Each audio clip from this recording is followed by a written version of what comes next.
So I think it was about this time last year when we first put the turbo kit on this car that we started marking the wheels and tires to see how much slip we had.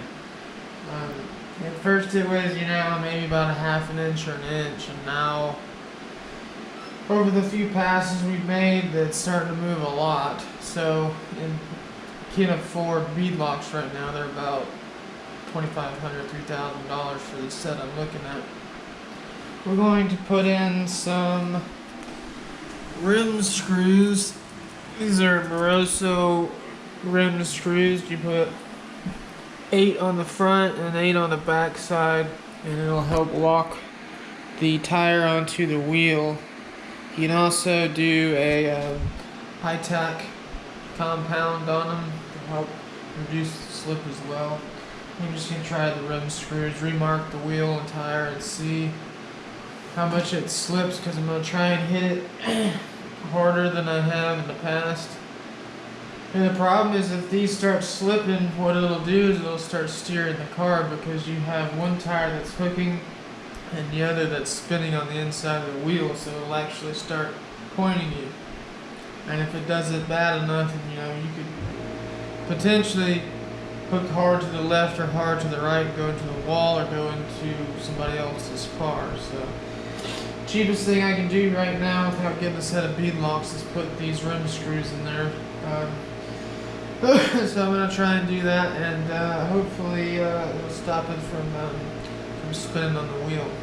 I'm going to start by making 4 marks 90 degrees from each other, and then I'm going to rotate and do 45 degrees from that, and then another set of 4 that'll be 90 degrees from each other.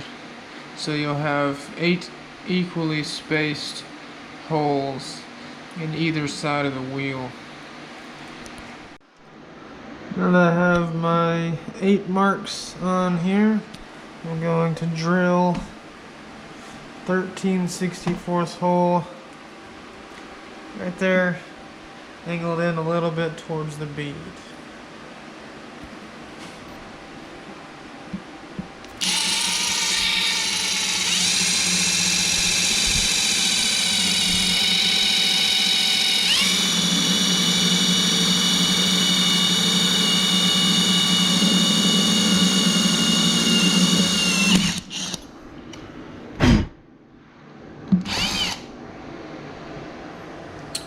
So hopefully that'll do. Just gonna blow it out with some air, do all 8 others, or the remaining 7. Flip the wheel over, and do the other side.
So there's 8 of them. That really wasn't nearly as bad as I was thinking.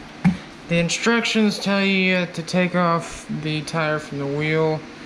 I didn't really think that was necessary because you're literally screwing screws into your bead. So I don't think that hitting the bead with the drill bit tiny bit, maybe scuffing it up or whatever, it's not gonna mess with it. Shop vac clean up all the shavings out of the holes. I mean, I think you're fine. So that's what I did anyways. I think they're gonna work just fine. So that's that. I gotta flip it over to the other side, take the other wheel off and do the other wheel. And then I'll have a locked bead, or kind of a locked bead. Better than I had anyways.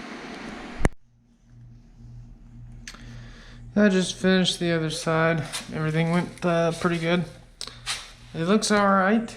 Go ahead and remark the wheel and tire, and then see if there's any movement on the next launch. Go ahead and do both sides. Hopefully it keeps that tire on the wheel nice and sturdy. Because before we were having, you know, as much as a few inches of movement. That's not a good thing. So hopefully we'll limit that. Keep it from moving at all would be awesome. But we'll keep an eye on it.